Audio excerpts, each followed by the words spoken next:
Hello students, नमस्कार, सलाम, वणक्कम, केम छो, सत श्री अकाल। मैं आपसे एक बात पूछना चाहता हूं। आपने मेरा पहला लेक्चर देखा, डेमो 1। क्योंकि यूट्यूब पे हम सीरीज वाइज अगर जब तक लेक्चर को नहीं देखेंगे तो हमें सही नहीं समझ में आएगा कि चल क्या रहा है। हमने सीरीज से प्लेलिस्ट बनाई है, demo lecture 1, demo lecture 2, demo lecture 3, demo lecture 4। साहब, पहले लेक्चर में हमने पढ़ा क्या था? हमने पढ़ा था cost of capital. Cost of capital में हमने पढ़ा था cost of debenture, that is के डी। आफ्टर टैक्स कैसे निकलता है, बिफोर टैक्स तो था ही था। लास्ट लेक्चर में जब मैं जा रहा था तो मैंने ये वाला क्वेश्चन छोड़ के विदाउट राइटिंग आंसर में आगे बढ़ गया था। उस वक्त कैलकुलेटर की कमी थी, तो अभी मैं कैलकुलेटर लेके पास में बैठा हूं।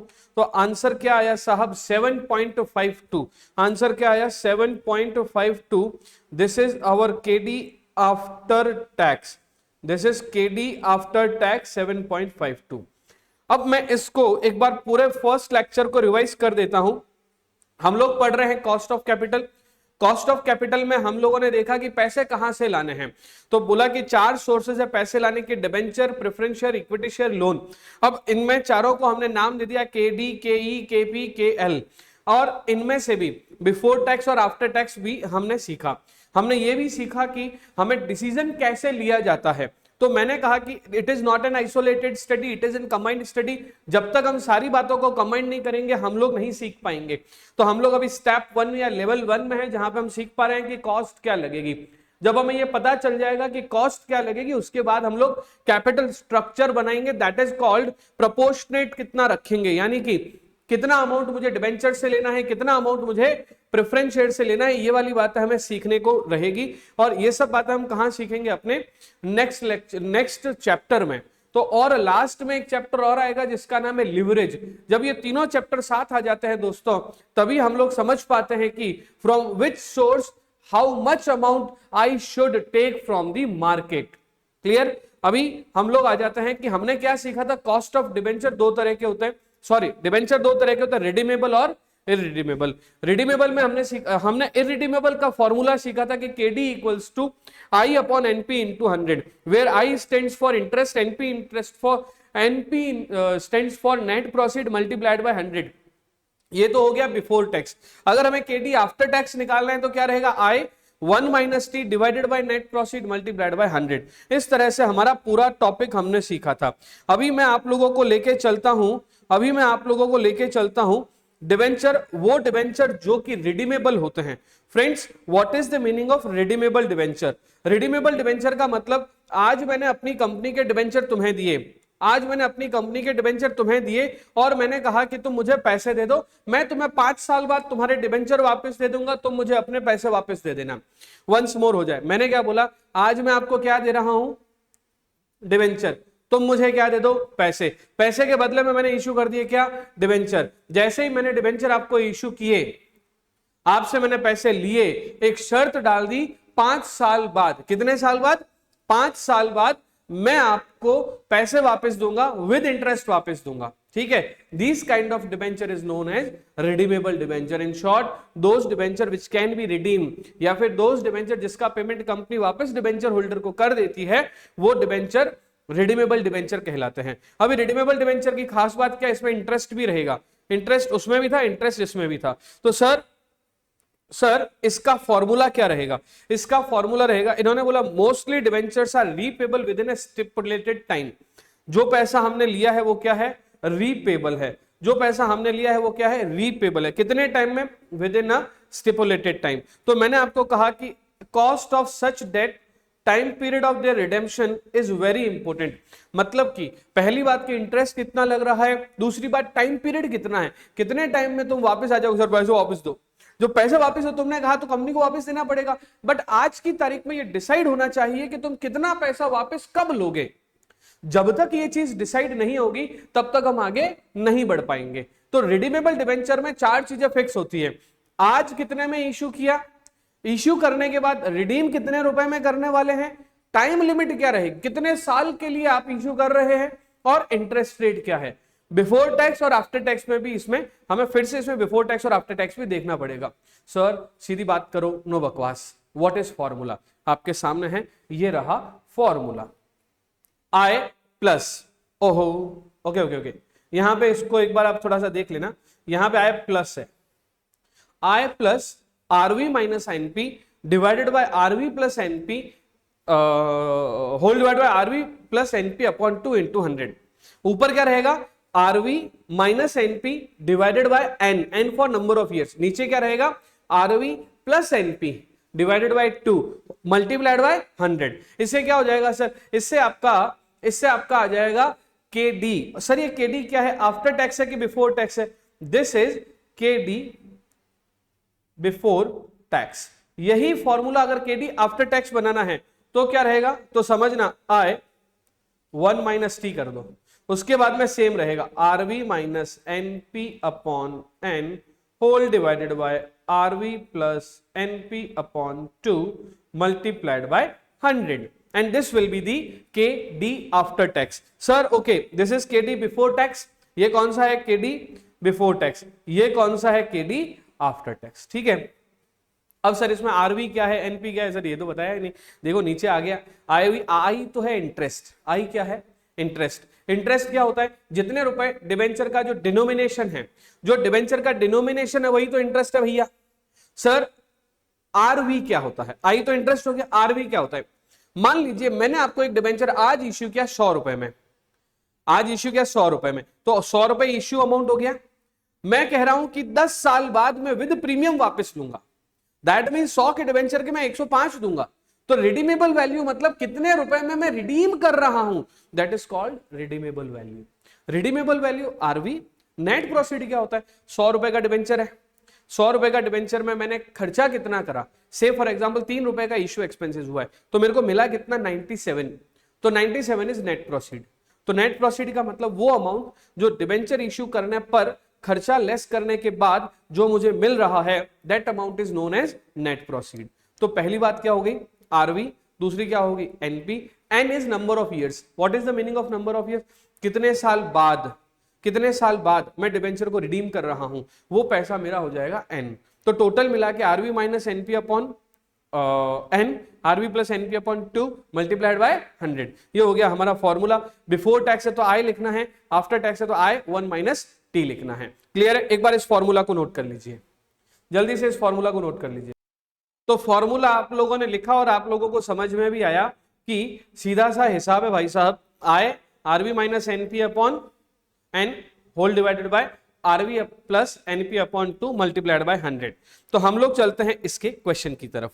हमेशा से हमारा यही सिस्टम रहेगा, हम पहले फॉर्मूला लिखेंगे, फॉर्मूला को समझेंगे, फॉर्मूला को समझने के बाद में हम लोग आ जाएंगे क्वेश्चन की तरफ। सर क्वेश्चन कहां से लाए हो, जैसा कि मैं आपको पहले भी वीडियो में बोल चुका हूं, मेरे सारे के सारे क्वेश्चंस या तो स्टडी मटेरियल के रहेंगे, और अगर स्टडी मटेरियल के नहीं है तो वो क्वेश्चन रहेंगे definitely from past attempt questions. कुछ क्वेश्चंस जो मुझे लगता है कि ये कॉन्सेप्चुअल क्वेश्चन है बट इंस्टीट्यूट ने नहीं दिया, पास्ट अटेम्प्ट में भी नहीं आया बट आ सकता है, वैसे क्वेश्चंस मैंने कुछ बना के भी अपने इस मॉड्यूल में डाले हैं, राइट। तो हम देखते हैं पहले, ये क्वेश्चन नंबर 2 है, इसमें क्या लिखा है, SK company is willing to issue 1007% debentures of 100 each, clear, and for which the company will have to incur the following expenses: underwriting commission 1.5, brokerage 0.5, printing and other expenses 500, assume tax rate 50%, find out the cost of debt capital। अरे भाई साहब ये question तो redeemable का नहीं है, irredeemable का है। इसमें कहां लिखा है रिडीम वापस करेंगे, ये हो गया आपके लिए homework, take a screenshot, do it by your own, मैं आपको नेक्स्ट में इसको वापस से करवा दूंगा। हम लोग आते हैं रिडीमेबल में, ये देखो यहां पर ये क्वेश्चन है, क्या बोल रहा है ये कह रहा है कि company issued 10,000 10 years 8% debenture of ₹100 each 4% discount. Under the terms of trust these debenture redeemed after 10 years। ध्यान रहे issued at discount, redeemed at premium है। हमें क्या करना है, कोई मतलब नहीं है, हमारे को सिर्फ 2 चीजें चाहिए, आरवी और एनपी, तीसरा हमें चाहिए आय। तो मैं सबसे पहले इस क्वेश्चन में जो गिवन है लिख दूं, इससे हमारा आय आरवी एनपी आ जाए, फॉर्मूला में वैल्यू पुट करेंगे, आंसर निकालेंगे। तो सबसे पहले मैं निकालता हूं इसका आंसर, सबसे पहले मैं इंटरेस्ट निकाल देता हूं। मुझे बताओ कितने डिबेंचर है, तो आप कहेंगे भाई साहब 10,000 डिबेंचर है। कितने रुपए का एक डिबेंचर है? तो आप कहेंगे भाई साहब 100 रुपए का एक डिबेंचर है। अगर परसेंटेज की बात करें तो क्या परसेंटेज है? 8% है। तो मैं कह रहा हूं कि 10 लाख इंटू 8%, ये आ गया मेरा इंटरेस्ट का amount 80,000। Is it clear? Interest कितना आ गया? 80,000। आगे बढ़ते हैं हम लोग। इंटरेस्ट के बाद की बात करूं तो इसके बाद में मैंने लिख रखा है यहां पे 100 ईच एट 4% डिस्काउंट। इश्यू कितने में किया? जो इश्यू कर रहे हैं ना, इश्यू वाला जो अमाउंट है वो अमाउंट हो जाएगा आपका एनपी। तो देखिए नेट प्रोसीड कितना, तो देखिए नेट प्रोसीड कितना, इश्यू कितने में किया जल्दी बताओ। 100 रुपए में इश्यू किया तो लिख दिया इश्यू अमाउंट। इश्यू अमाउंट है 100 इंटू 10,000, तो टोटल मिला के 10 लाख रुपए का खर्चा हो रखा है। कितने का खर्चा हो रखा है? 10 लाख रुपए का। माइनस कर देंगे, 10 लाख में से माइनस कर देंगे, सबसे पहले 10 लाख में से माइनस कर देंगे, कहां गया खर्चा? 4% डिस्काउंट। ये मैंने लिख दिया, पेन चेंज कर देता हूं ताकि आपको माइनस का पता चले। डिस्काउंट 10 लाख का 4%, तो कितना हो गया? 40,000। बिल्कुल इजी है, 4% डिस्काउंट 10 लाख का 40,000। और इन्होंने बोला कॉस्ट ऑफ इश्यू 2% है, इश्यू का खर्चा भी तो लेस करना पड़ेगा ना, तो मैंने लिख दिया लेस इश्यू एक्सपेंसेस। कितना आ रखा है इश्यू एक्सपेंसेस? 10 लाख इंटू 2%। कोई दिक्कत? नो दिक्कत, 20,000 रुपए। ये माइनस करते ही मैं पूछूंगा कि बच आएगा क्या, तो आप सब एक स्वर में बोलना सर नेट प्रोसीड। क्या आ गया? नेट प्रोसीड कितना आ गया? 10 लाख में से 40 और 20 गए, 9 लाख 60 गए, 40,000। मेरी बात सुनो ना, अभी हमारे पास दो चीजें आ गई। सबसे पहले क्या आ गया? आय।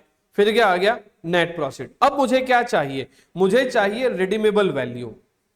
मुझे क्या चाहिए? Redeemable value. 1 हो गया, ये 2 हो गया, जो गिवन है उसी के आधार पर मैं निकाल रहा हूं। रिडीमेबल वैल्यू का मतलब क्या? आरवी, कितने रुपए में मैं रिडीम करने वाला हूं।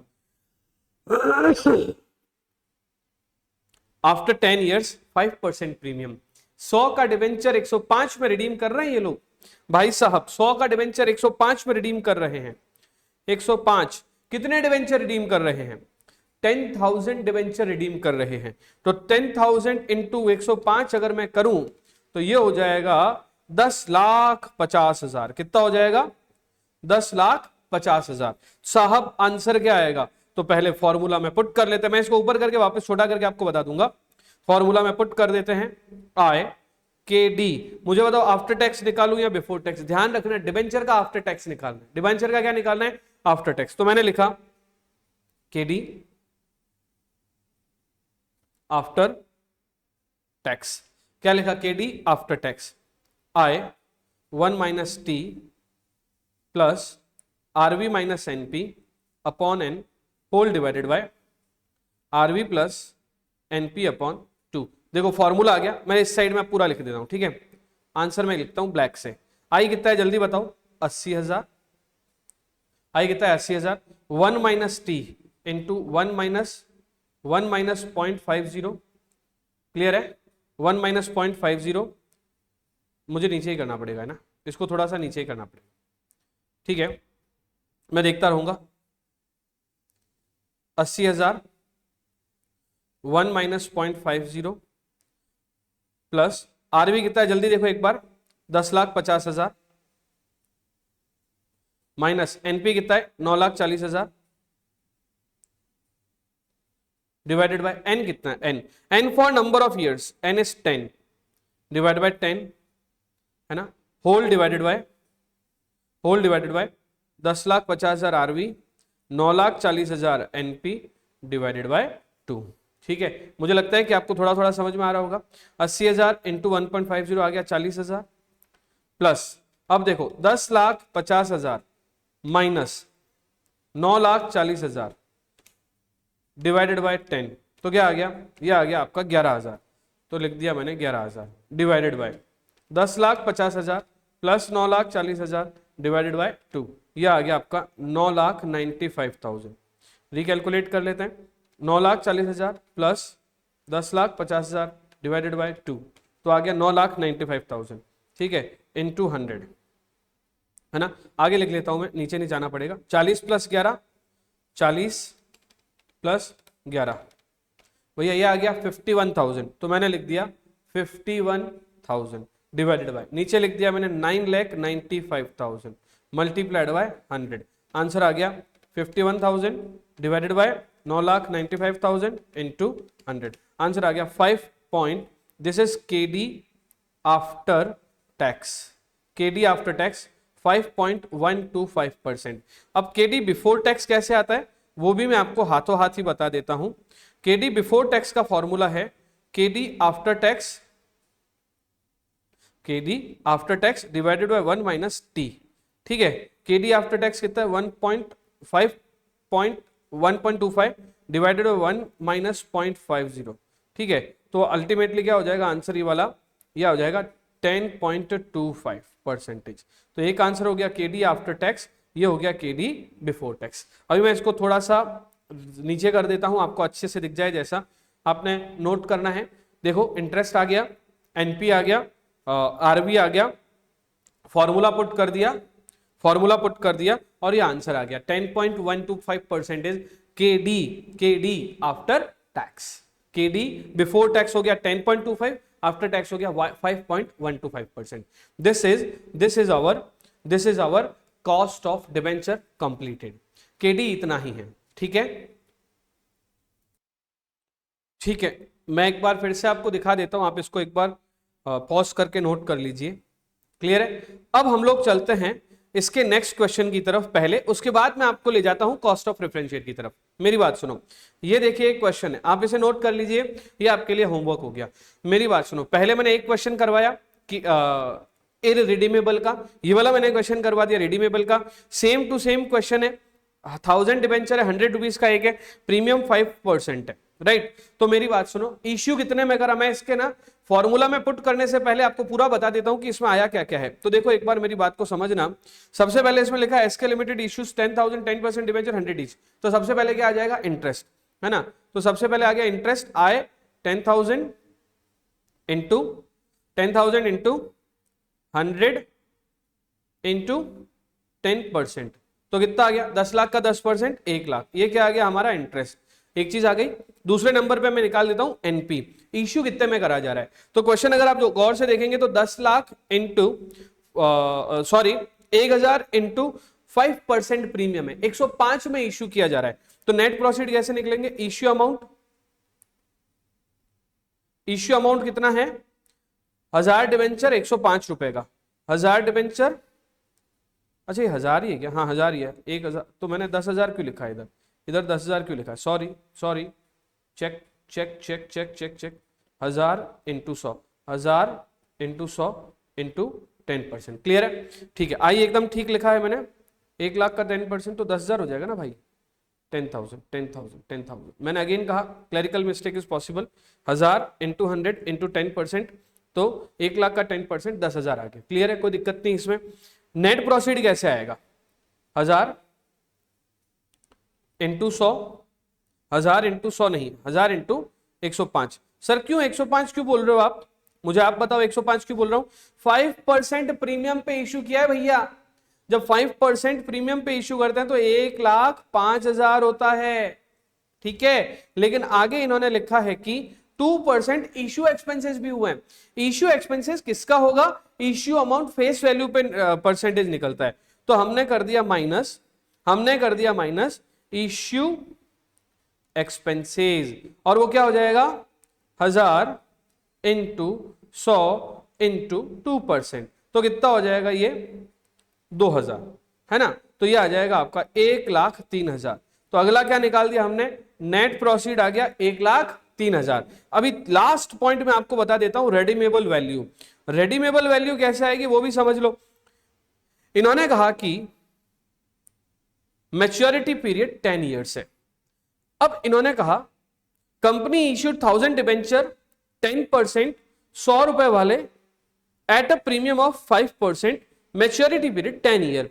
इन्होंने बताया ही नहीं कि रिडीम कितने में करना है, तो बाय डिफॉल्ट हो गया मेरे बच्चों 100 रुपीज में रिडीम करना है। तो ये तो और अच्छा क्वेश्चन हो गया, 100 इंटू 1000 रिडीमेबल वैल्यू आ गई आपकी 1 लाख। तो मैं आपको कर देता हूं, ये हो गया इंटरेस्ट, ये हो गया इंटरेस्ट, ठीक है, ये हो गया हमारा नेट प्रोसीड, क्लियर, ये हो गया हमारा नेट प्रोसीड, ठीक है, ये हो गया हमारा आरवी, ठीक है, नंबर ऑफ ईयर एट 10, ये हो गया आपका n इक्वल्स टू 10। मुझे बताओ, जब सारी बातें आपको दे दी, फॉर्मूला में पुट करके आप आंसर नहीं निकाल सकते? छोटा सा काम करना ही पड़ेगा आप लोगों को। मैंने इसको होमवर्क में नहीं दिया, आपको अपने आप करने को नहीं दिया, गनीमत है। इस क्वेश्चन को मैंने करवा दिया है बाय डिफॉल्ट ही, आप इसको एक बार चेक कर लीजिएगा। अब मैं आपको लेके चलता हूं फाइनली नेक्स्ट लेवल पर, and the next level is preference share. जब कभी किसी भी कंपनी को ऐसा लगता है कि मैं प्रेफरेंस शेयर इश्यू करूं, क्या लगता है, प्रेफरेंस शेयर इश्यू करूं, तो उसके दिमाग में चलता है कि मैंने डिबेंचर तो नहीं दिया, दिए तो शेयर है, लेकिन ये उस तरह के शेयर हैं जिसमें कि हम प्रेफरेंस दे रहे हैं डिविडेंड पे। ये लोन तो नहीं है, लेकिन है लोन जैसा ही, क्योंकि प्रेफरेंस शेयर में डिविडेंड की रेट हमेशा फिक्स रहती है। जब डिविडेंड की रेट हमेशा फिक्स रहती है तो आपको हर साल देना रहेगा। तो इसमें भी दो तरह के प्रेफरेंस शेयर होते हैं, एक वो जो हम रिडीम कर सकते हैं, एक वो जो हम रिडीम नहीं कर सकते। जो रिडीम नहीं कर सकते अगेन उसको इररिडीमेबल कहेंगे, और जिसे रिडीम कर सकते हैं उसे हम लोग रिडीमेबल कहेंगे। इसमें भी दो तरह के फॉर्मूला हैं, रिडीमेबल का अलग और इररिडीमेबल का अलग। जैसे वहां पे KD बोला था, वैसे यहां पे हम KP बोलेंगे। आप जल्दी से इस फॉर्मूला को नोट कर लीजिएगा, dividend upon net proceed into 100। Sir redeemable का है कि इररिडीमेबल का है? जो नहीं आने वाला है इररिडीमेबल, उसमें RVNP जैसा कुछ नहीं होगा, यहां पे RVNP जैसा होगा। तो देखो रिडीमेबल जब होगा तो फॉर्मूला कौन सा लगेगा, ये वाला। इसमें भी देखना आप लोग, डी के बाद में प्लस लगा दो, डी के बाद में प्लस लगा लो, dividend plus RV again redeemable value, NP again net profit. Sir ऐसा लग रहा है कि ना सिर्फ इंटरेस्ट वाला एलिमेंट जो था ना उसकी वजह डिविडेंड आ गया, बाकी सब सेम है। यस बाकी सब सेम है, तभी तो मैं केडी के बाद सीधा केपी करवा रहा हूं और बाद में मैं आपको केई करवाऊंगा। तो आइए इसको भी समझ लेते हैं हम लोग। समझ तो लिया, ये फॉर्मूला तो लिख लिया है आप लोगों ने, जल्दी से फॉर्मूला लिख लो फटाफट से। कहां गया भैया, ये रहा आपका। सर ये बिफोर टैक्स है आफ्टर टैक्स है? ध्यान रहे ये हमेशा आफ्टर टैक्स रहेगा, this will always be after tax, ये हमेशा क्या रहेगा, आफ्टर टैक्स। चलो लिख लिया, आगे बढ़ते हैं।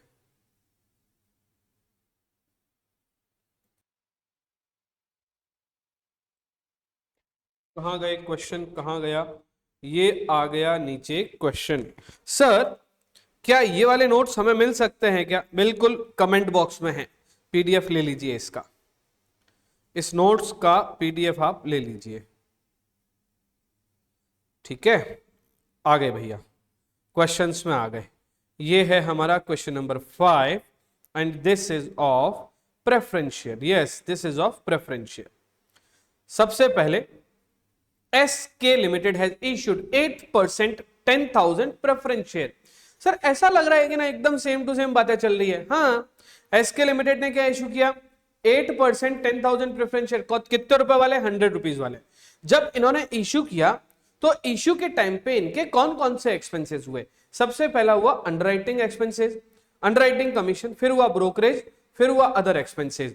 ठीक है, टैक्स रेट इसमें दे रखी है, मैंने आपको पहले भी बताया। ये जो होगा ना ये होगा बिफोर टैक्स। कौन सा होगा, ये कौन सा होगा, बिफोर टैक्स या आफ्टर टैक्स? बोलो बोलो, ये आफ्टर टैक्स ही रहेगा, ये बिफोर टैक्स नहीं होगा। उसमें बिफोर टैक्स था, 1 माइनस टैक्स करके आफ्टर बना था। पता है क्यों? हम अगले चैप्टर में, मैं फिर से बोल रहा हूं, it is an isolated study not a combined study. मैं शुरू से बोल रहा हूं, हम अगले चैप्टर में सीखेंगे why this is after and before tax. क्योंकि वहां पे क्या होगा मैं आपको बताऊंगा, earning before interest and tax में से पहले इंटरेस्ट माइनस होता है, फिर टैक्स माइनस होता है। P&L अकाउंट पे इंटरेस्ट जाता है, इंटरेस्ट माइनस होने के बाद में जो अमाउंट बचेगा उसमें से टैक्स माइनस होता है। अब टैक्स देने के बाद जो पैसा बचा वो डिविडेंड के रूप में डिस्ट्रीब्यूट हो रहा है। तो that means dividend is itself after tax. Dividend खुद क्या है, आफ्टर टैक्स। तो फॉर्मूला क्या बन गया, KP इक्वल्स टू D। तो KP जो बन रहा है वो KP आफ्टर टैक्स ही है। ठीक है, तो मैंने लिखा KP आफ्टर टैक्स आपको निकालना है। तो देखिए एक बार हम लोग फॉर्मूला लिख देते हैं ताकि आपको याद रहे, D plus R V minus N P upon R V plus N P, यहां पे अपॉन एन है, यहां पे अपॉन 2 है, मल्टीप्लाइड बाय 100। अब सबसे पहले डी फॉर डिविडेंड, और सॉरी ये आपने फिर से बड़ा वाला लिख लिया। एक बार क्वेश्चन में जाके देखो ना कि क्या इस क्वेश्चन में आपको कहीं पे भी रिडेम्पशन का दे रखा है क्या? नहीं दे रखा, तो हम ये वाला फॉर्मूला क्यों लगाएंगे भैया? हम कौन सा फॉर्मूला लगाएंगे? हम लगाएंगे formula directly D upon N P into 100, क्योंकि यहां पे रिडीम कर ही नहीं रहे हैं, सिर्फ इश्यू कर रहे हैं और डिविडेंड का दे रखा है। तो सब डी क्या आ गया? डी आ गया 10,000 प्रेफरेंस शेयर मल्टीप्लाइड बाय 100 रुपए का एक मल्टीप्लाइड बाय 8%, तो कितना हो गया? 10 लाख इंटू 8%। सर ये हो गया 80,000 रुपए। तो सर इसका मतलब ये तो इजी क्वेश्चन हो गया। Yes this is easy question definitely, है ना। आ जाओ आगे। एनपी, एनपी का मतलब क्या हो गया? Net proceed. नेट प्रोसीड कैसे निकलेगा? जितना पैसा हमें मिला, तो सबसे पहले इश्यू अमाउंट लिख लो। इश्यू अमाउंट का मतलब इश्यू कितने में किया है, तो साहब इश्यू किया है 100 रुपए का 10,000, तो कितना हो गया? 10 लाख। कितना हो गया? 10 लाख। माइनस क्या करे सर? माइनस कर दो अंडरराइटिंग कमीशन। सबसे पहला खर्चे में हमेशा ऑरेंज कलर से कर रहा हूं, भगवे से कर रहा हूं, खर्चे minus underwriting commission. Underwriting commission कितना है? 2%, तो क्या हो गया? 10 लाख का 2%, ये 20,000 माइनस हो गए। सर और क्या माइनस होगा बताओ? 10 लाख का 2% हो गया क्या? अंडरराइटिंग कमीशन, ब्रोकरेज, तो माइनस कर दिया मैंने, और माइनस कर दिया मैंने ब्रोकरेज। कितनी ब्रोकरेज माइनस करी साहब? 1%, तो 10 लाख का 1% आ गया आपका 10,000। सर और क्या माइनस होगा? और माइनस होगा ये 5,000 अदर एक्सपेंसेस, डायरेक्ट लिखा हुआ है देखो, अदर एक्सपेंसेस। कितना माइनस होगा? डायरेक्टली माइनस हो जाएगा। कितना माइनस हो जाएगा? 5,000 रुपए। ठीक है, तो 20 में 20 10 30 5 35, अगर मैं 10 लाख में से 35,000 माइनस कर लूं तो ये आ जाएगा 9,65,000। क्या आ जाएगा? 9,65,000। फॉर्मूला क्या बन गया? D upon NP into 100। D कितना दे रखा है? 80,000, ये मैंने लिख लिया 80,000। एनपी कितना आ गया? एनपी आया हमारा 9,65,000, डी आ गया 9,65,000, मल्टीप्लाई बाय कर दिया 100, तो आंसर क्या आ गया? 80,000 डिवाइडेड बाय 9,65,000 मल्टीप्लाइड बाय 100, ये आ गया आपका 8.29। Answer is 1.29। चेक कर लेते हैं। 80,000 96 इंटू 100, 8.29%। सर ये क्या आया है? This is KP. This is KP after tax और before tax? It is after tax. Sir what if question में अगर बिफोर टैक्स पूछ ले, इसके आफ्टर का बिफोर बनाना, इसको डबल कर देना होता है। जैसे एक मिनट, जैसे मैं बता देता हूं,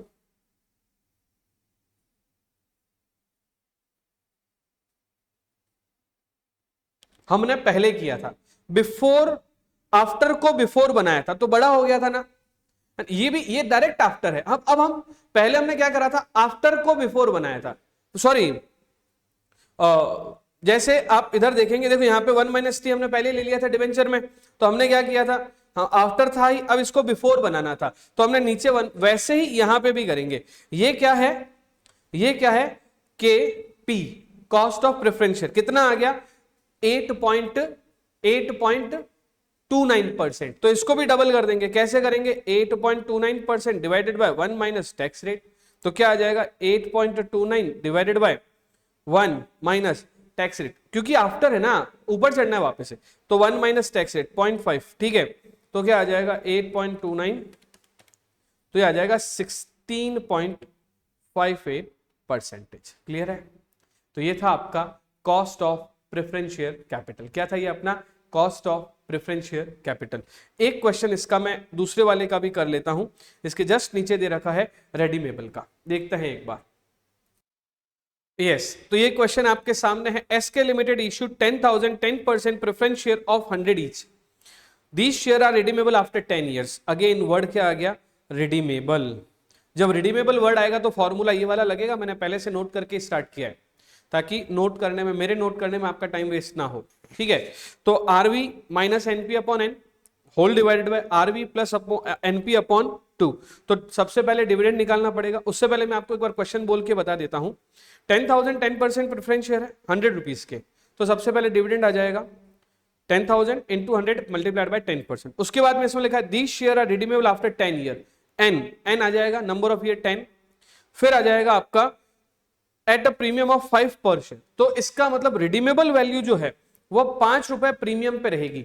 तो 100 रुपए का 5 रुपए प्रीमियम देके फिर रहना है, लेकिन कॉस्ट ऑफ इश्यू है 2 पर शेयर। तो मेरी बात सुनो, इसमें ज्यादा कोई ऐसा वैल्यू नहीं दे रखा है, ऐसा परसेंटेज है। तो हम लोग इसे छोटा करके भी कर सकते हैं। छोटा करके भी कर सकते हैं का मतलब क्या, पूरी वैल्यू लिखने की बजाय पर शेयर कर सकते हैं। तो इसको हम लोग पर शेयर करते हैं, ठीक है। वैसे आपकी चॉइस है, आप पूरा मल्टीप्लाई करके भी कर सकते हो, पर शेयर भी कर सकते हो। तो what we are discussing is, हम लोगों को आंसर से मतलब है पर शेयर करेंगे, छोटा रहेगा। सर कब पर शेयर नहीं करना है, जब कभी इश्यू एक्सपेंसेस में, ब्रोकरेज में, अंडरराइटिंग कमीशन में वैल्यू दे रखी हो परसेंटेज की बजाय। जैसे पिछले क्वेश्चन में अगर आप देखेंगे तो अदर एक्सपेंसेस दे रखा था, कितना दे रखा था अदर एक्सपेंसेस, 5,000 रुपए। तो उस कंडीशन में हम लोगों को पूरी वैल्यू लेके करना है, लेकिन इसमें देखो आपको सब परसेंटेज दे रखा है। तो डिविडेंड कितना दे रखा है, 10% डिविडेंड है। तो क्या मैं कह सकता हूं 100 रुपए का एक शेयर है, डिविडेंड की रेट कितनी है 10%, तो डी आ गया आपका 10। डी कितना आ गया 10 रुपीज। आगे बढ़ते हैं, रिडीमेबल आफ्टर 10 ईयर्स, तो एन आ गया आपका 10 ईयर्स, ठीक है। उसके बाद में इसमें लिख रखा है कि इश्यू एक्सपेंसेस है आपके 2 रुपए पर शेयर। तो नेट प्रोसीड कितना आएगा, इश्यू अमाउंट कितना है, इश्यू अमाउंट है 100, इश्यू एक्सपेंसेस कितना है 2 रुपए, तो एक्चुअली नेट प्रोसीड कितना आ गया 98 रुपीज। अब क्वेश्चन में देखोगे आप प्रीमियम पे इश्यू किया है, देखो प्रीमियम पे रिडीम किया है, तो प्रीमियम पे रिडीम किया, इसका मतलब क्या हो गया, शेयर कितने का था 100 रुपए का, शेयर कितने का था 100 रुपए का, ये देखिए 100 रुपए का शेयर और 5 रुपए प्रीमियम के, तो लिख दिया 5 रुपए प्रीमियम के। तो कितने का हो गया 100 प्लस 5 दैट इज 105। फॉर्मूला में वैल्यू पुट करते हैं, आंसर करते हैं जल्दी से फटाफट। 10 रुपए का डिविडेंड प्लस आरवी आ गई 105, एनपी आ गया आपका 98, ठीक है। डिवाइड बाय करेंगे हम लोग 10 number of years, whole divided by 105 plus 98 divide by 2, तो क्या हो जाएगा, ऊपर आ जाएगा 105 माइनस 98 डिवाइड बाय 10, तो आ गया आपका 0.7। तो 10 plus 0.7 divided by 105 plus 98 divide by 2, तो आ जाएगा आपका 101.5, ठीक है। आगे बढ़ते हैं, नीचे की तरफ आते हैं, 10.7 डिवाइडेड बाय 101.5 इंटू 100, तो क्या आ गया 10.7 डिवाइडेड बाय 101.5 इंटू 100, तो आप देख पाएंगे 10 रुपए 54 10.5%। तो क्या आ गया केपी आफ्टर टैक्स 10.54%। मुझे लगता है कि ये भी आपको अच्छे से समझ में आया होगा, because this is cost of preference share. मेरी बात को समझना, पहले हमने क्या पढ़ा, पहले हमने पढ़ा के डी, उसके बाद हमने क्या पढ़ा के पी, दोनों सिमिलर थे। इसलिए मैं आपको अभी होमवर्क देने की कंडीशन में नहीं हूं, ऑलरेडी मैं आपको 2 क्वेश्चन होमवर्क दे चुका हूं, आप उसे आराम से घर पे तसल्ली से कीजिएगा, आपको 100% समझ में आएगा। नेक्स्ट वीडियो में मैं आपको कॉस्ट ऑफ इक्विटी शेयर शुरू करूंगा और उसके नेक्स्ट वीडियो में मैं आपको WACC समझाऊंगा। तब तक के लिए शुभ रात्रि।